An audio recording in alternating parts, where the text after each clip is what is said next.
We're here with Andrew Gold, who, after 2.5 months being secluded in a studio, has finally emerged. Welcome back to the real world, Andrew. Thank you.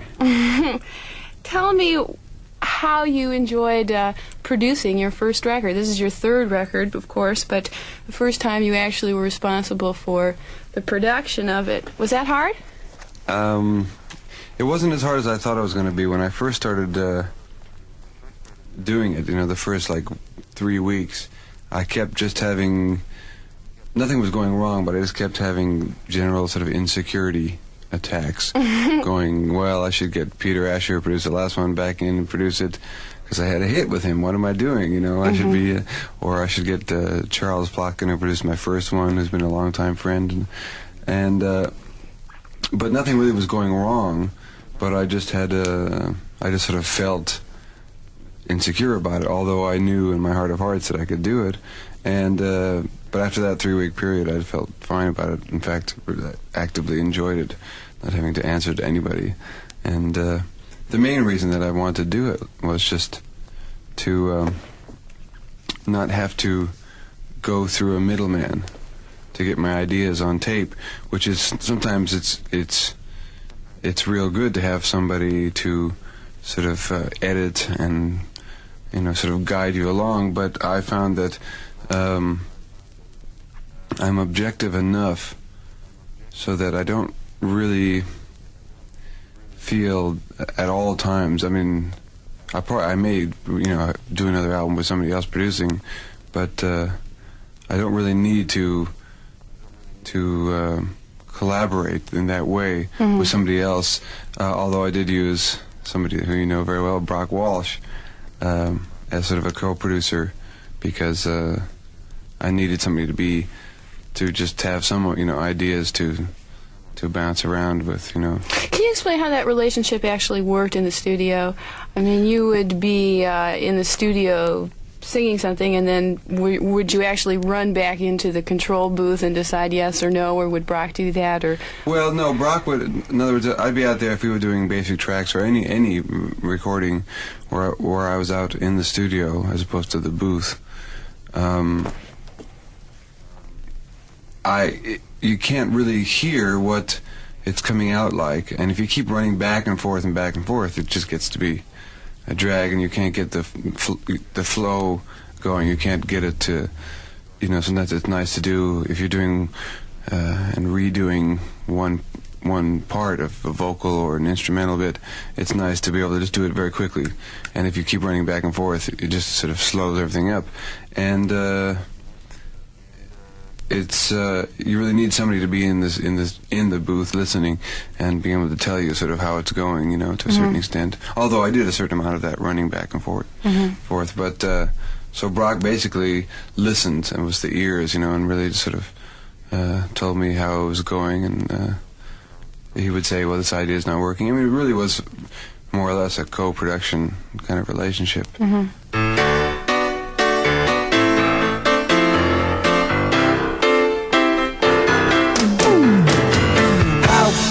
This be love if it makes us cry?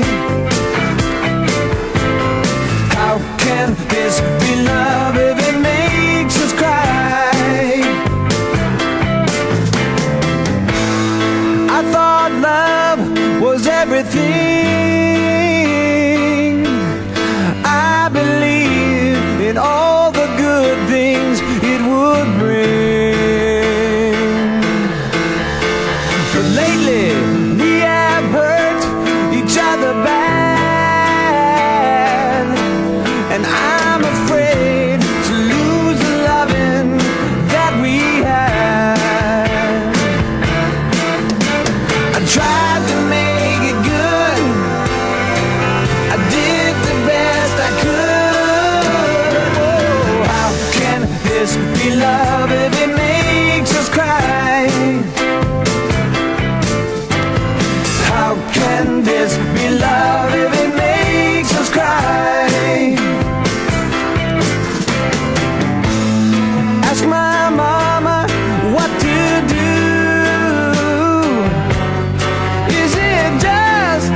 tell me how you think this record compares, really, to the other two. Do you think it's your best effort so far? This is my favorite record that I've done, although right now I just finished it about 3 or 4 days ago, as of this recording, this interview, and I must say I'm a bit sick of it, because I've heard it for 2.5 months, every day, constantly, and for the last 3 days I've heard it a million times, but it really is my favorite record of mine, because it works more as an album than any of my albums have been. My first 2 albums, I liked a lot of songs on both of the albums, but as a whole album, it wouldn't be, to me it didn't seem like a great albums to put on from side 1 all the way to the end of side 2.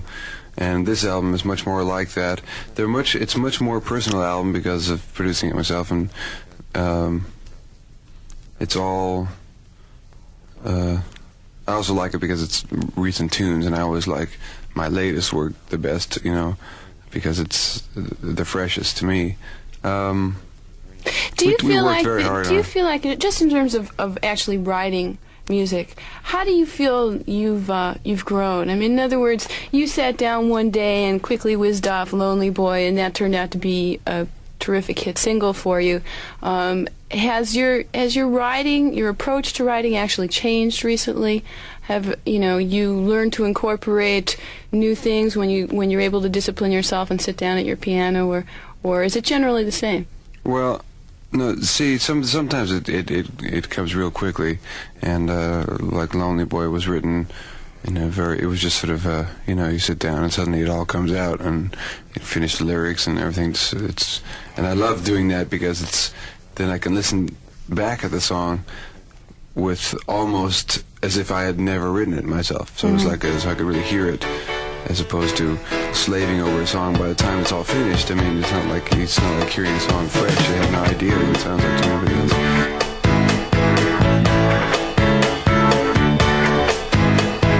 He was born on a summer day, 1951, and with the slap of a hand he had landed as an only son. His mother and father said, "What a lovely boy, we'll teach him what we learned." Oh yes, just what we learned. We'll dress him up warmly and we'll send him to school. It'll teach him how to fight to be nobody's fool. Oh, what a lonely boy. Oh, what a lonely boy. Oh, what a lonely boy.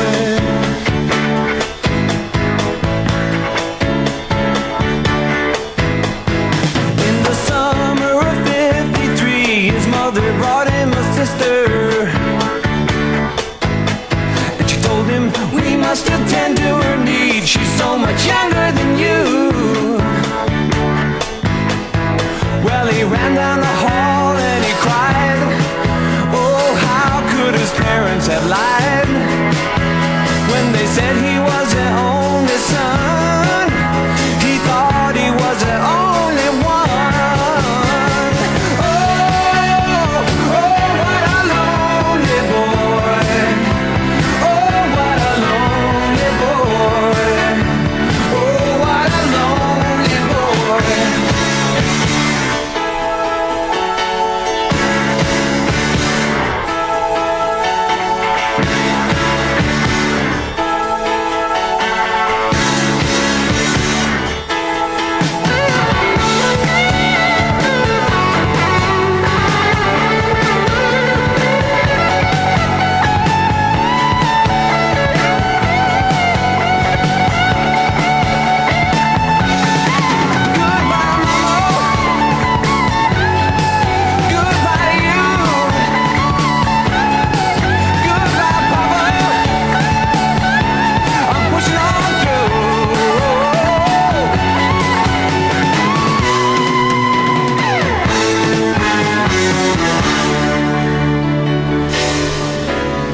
writing has changed.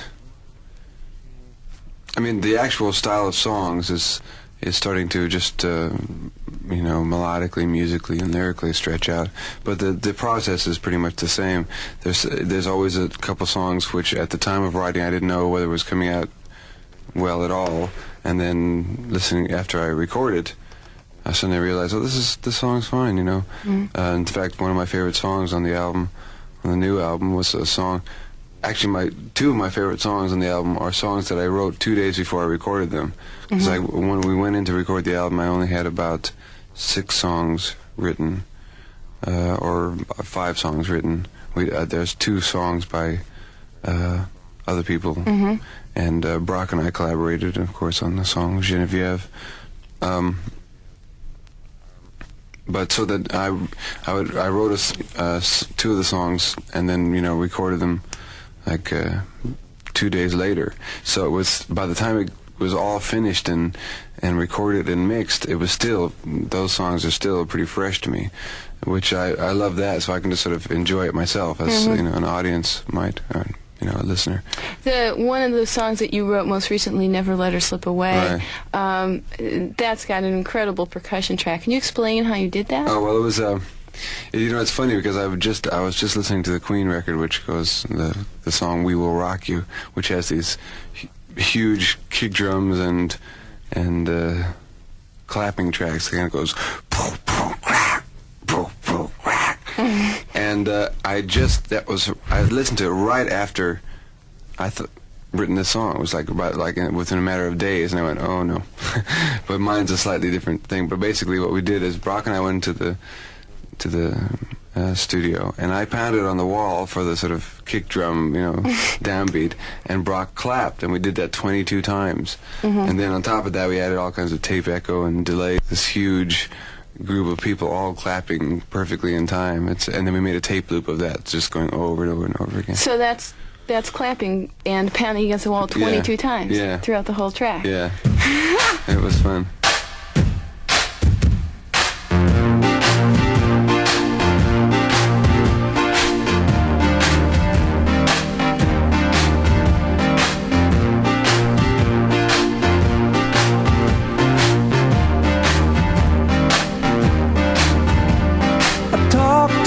Baby on the telephone, long distance. I never would have guessed I could miss someone so bad. Yeah, I really only met about a week ago, but it doesn't seem to matter to my heart. I know that I love her. I'm hoping that I never recover, 'cause she's good for me, and it would really make me happy to never let her slip away.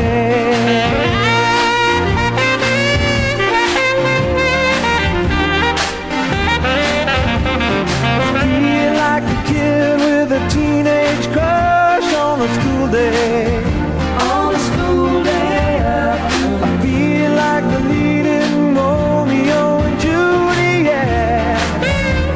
Yeah, I'm a little bit dizzy, I'm a little bit scared. I guess I never felt this much aware that I love her. I'm hoping that I never recover, 'cause she's good for me.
slip away. Oh, I know it's gonna make me happy to never let her slip away.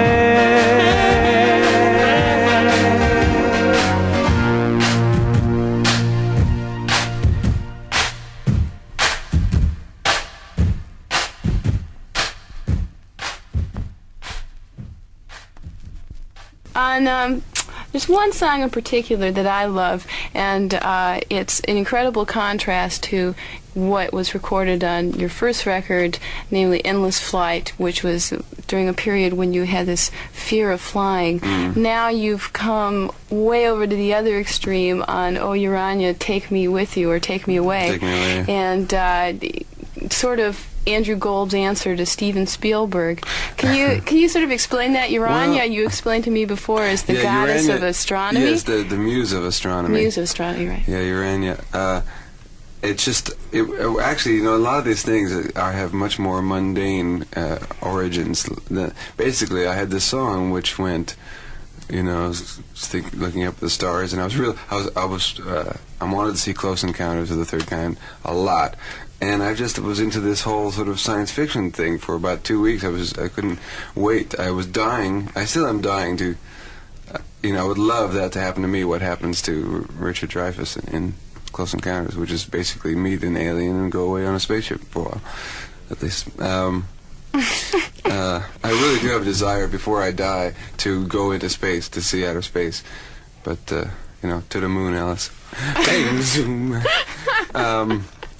But, you know, anyway, so I had this song which went, you know, basically I want to go into space because get me out of here, you know, already. Get out of here. And I had, and the chorus went, you know, all the verses were finished, and I went, oh, take me with you. And so I couldn't think of, and it had to rhyme with ya, because that's where I was singing it, so I had to rhyme with And so I looked through the dictionary, and I was just looking through the thing, and it was, you know, there was Aurora Borealis, you know, and I found out that's where I found out about the word melomania, melomania, which is an inordinate craving for music. This is a perfect description of you. Yeah, but I thought, I mean, it's a pretty funny kind of, I mean, melomania, what is that? I know, you would assume it was mellow, man. Yeah. That's where I found gallophobia, which is a fear of France, and anglophobia, which is the fear of England, right, and all things English, and xenophobia, fear of foreigners. But speaking of melomaniacs... Phobophobia, fear of phobias. Fear of phobias. But that's why I just found Urania happened to fit the rhyme, and also it was perfect, the muse of astronomy. It just happened, so it wasn't any like, hey, you know, like, I thought of this song, and it was, you know, it's just I happened to find the word in the dictionary.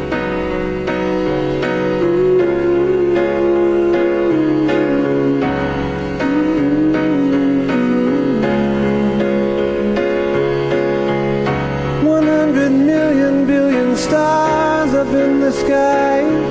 Each one looks so beautiful, reflected in your eyes. I wonder if there could be life up there. A perfect world evolving anywhere. Oh, down here the people have such problems on their hands. Nothing to believe in, and fear divides the land. Can it be so unhappy everywhere? Is there a place where everybody cares?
this record, like your others, but even more so like your first, you're playing an awful lot on it.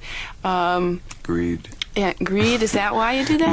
No. It's I usually this album is there's only one track that I do all the instruments. I guess there was only one really on the last album, but the first album, like most of it, was all myself. And I just it's not my favorite way of recording, but I do like to record a lot of the overdubs myself, because I play all these instruments and I just sort of feel like I couldn't really let somebody else do the guitar stuff unless there was something that I couldn't do. I just, a certain style that I couldn't play, and there's this, saxophone. I can't play saxophone, so I have to get somebody else. But usually we record the tracks with like 3-piece piano, bass, and drums, or guitar, bass, and drums, whatever, and then add to that, which I prefer that way of recording, keeping the basic track simple, and that way you can be more economical, easier. On the other hand, the drawback of that is that if you had a large group of people playing all together, like 6 pieces or something, you can come up with a whole arrangement. You might change the basic track arrangement to fit what, somebody might play something on the guitar, and so the drummer would go, well, it sounds good when you play that part, it sounds good when I drop down to this. Whereas doing it simple, the drummer would just play through and not hearing what that part might do. So you kind of, it's just, but it's like you fit, either way you do it, it's just, it's different routes getting to the same place. Can you explain something to me? On Still You Linger On, there's a incredibly beautiful instrumental part of it. How did you do that? What kind of instrument was that? Yeah. That's a guitar. That's actually about 5 or 6 Telecasters. We just, with, lines and the harmonies to the lines and everything doubled. Played with this thing called an EBow, which is a little metallic-looking object that you hold over the strings, which causes the strings to vibrate continuously and sort of feed back. And you can sort of get slightly different sounds by just moving it around or getting it closer to the strings and further away, so that there's a sort of strange combination of sounding like sort of it sometimes sounds like a recorder, sometimes it sounds like a synthesizer, but you can hear the guitar every time you move your fingers across the frets. It kind of goes bling, bling, bling, but it has this continuous thing, and plus some other sort of phasing and effects we had on it. But it's a real neat sound. It's real nice. Yeah, it's beautiful. Do you feel at all limited by your living in Los Angeles and playing with musicians who are part of the so-called L.A. music mafia, being part of what a lot of critics have called the Southern California sound? Do you feel that you're part of that? Do you think that that's a real thing, or do you think well, that that's... it is. I mean, there's some, is that sufficient for an answer, right? There's a lot of people that sound similar and have similar tastes in music. Jackson Browne and the Eagles and J.D. Souther and people like that. And then there's Joni Mitchell, which really isn't a part of that, although she, everybody is great friends. Joni and Linda and Jackson and the Eagles and J.D. and everybody knows each other, and they're really part of it. I don't really feel strictly a part of it. I am in some ways when I think about it, I suppose. Kind of the mellow, laid back, or whatever. I don't know, but I don't really feel. I feel less a part of it than the people I mentioned. But there, it isn't. It really. There's a sort of identity that, from California, that kind of thing. But of course, there's the Beach Boys, which is a different kind of California sound. Which is actually more what I consider California sound, although not so much today. Today I think of California sound, I think of the Eagles and that kind of thing. Sort of country rock or whatever. Even the Eagles aren't particularly country rock anymore.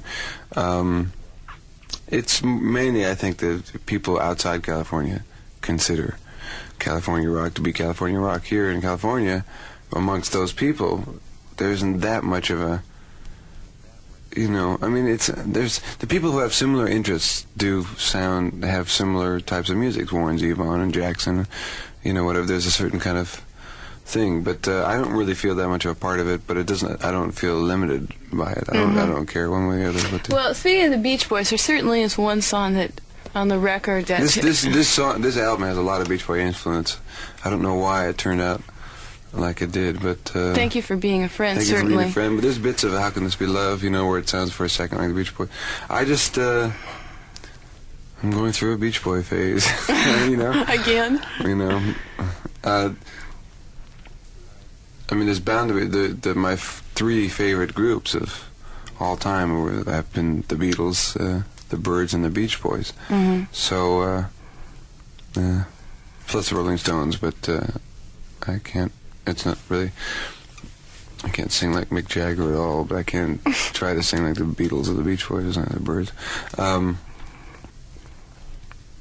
So there's bound to be influences. It wasn't conscious, though. It just happened to be that there were a lot of tunes that were perfectly fitted. For the Beach Boys? Yeah, well, there's one thing in Thank You for Being a Friend where I actually go, thank you for being, and I actually, just without thinking, I went, thank you for, you know, which I would never say for. I go for, thank you for, but it sings better that way, you know, so we could have even gotten it much more outrageously Beach Boy-ish. But the one thing that obviously distinguishes it from the Beach Boys is in the bridge, where there's all this echo going on, and weird a sort floating, of faraway floating type of celestial, sounds. Yeah, well, that just it's like a very groovy, man. You know, it's like I was really high one night, you know, and it was like it's beautiful, you know, wow. You know? Thank you for being a friend. Travel down a road and back again. Your heart is true, you're a pal and a confidant. I'm not ashamed to say, I hope it always will stay this way.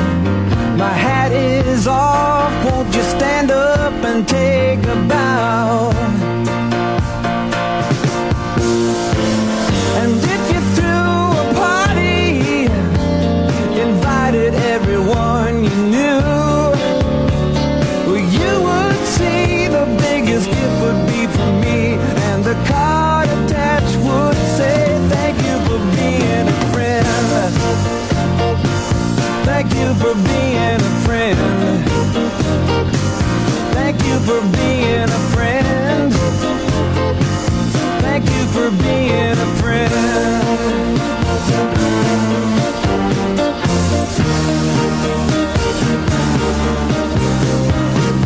If it's a car you lack, I'd surely buy you a Cadillac. Whatever you need, any time of the day or night. I'm not ashamed to say, I hope it always will stay this way. My hat is off, won't you stand up and take a bow? And when we both get older, with walking canes and hair of gray, have no fear, even though it's hard to hear, I will stand real close and say thank you for being a friend. I wanna thank you. Thank you for being a friend. I wanna thank you. Thank you for being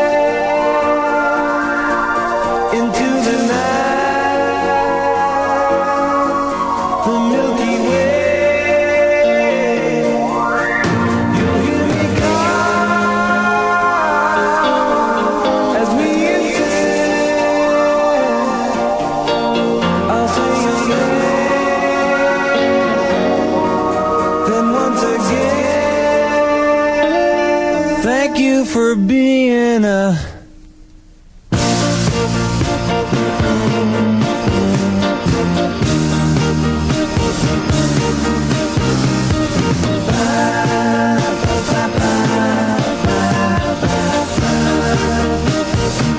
Thank you for being a friend. I wanna thank you.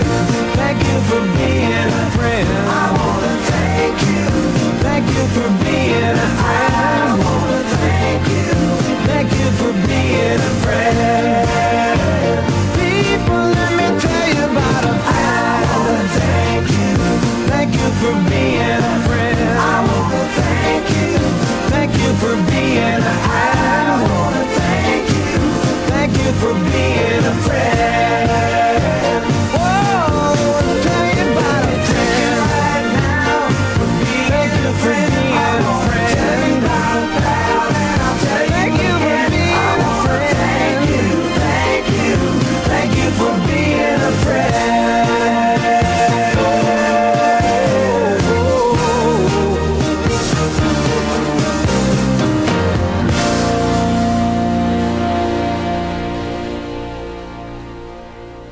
This last year, you've been here in Los Angeles an awful lot. I mean, you've been on the road for a very small part of the about year. 7 weeks total. Yeah, and are you planning on going back out and hitting the road again? Well, soon? I think, see, Carly Simon, people like that, you know, they have a career by recording albums and not touring.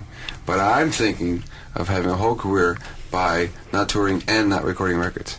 I think I really do. Congratulations, if you It's can going to be do great, it. you know. I have it all planned out. No, I just haven't toured this year that much because, I mean, I left Linda's band and been working on this album, and there just wasn't. I had been opening up for Linda for all those for like 2 years, and I don't know. I can't wait to. I'm going to do a lot of touring this year because of releasing this album after Lonely Boy was a hit, and I can't wait too. I'm sort of sick of being home all the time. Can you see yourself getting away from the whole routine of going into the studio? Well, actually, of first writing your music and then going into the studio and recording and then going out on the road. Do you see a part of your life being devoted to doing something completely else, something completely different, like scoring music for movies, like your father does? Or? Yeah, I think that I want to do that, but much more interesting to me would be acting. Oh, really? Yeah, much more interesting by far. I would love to do that, and I'm sure at some point I will get into that pretty seriously.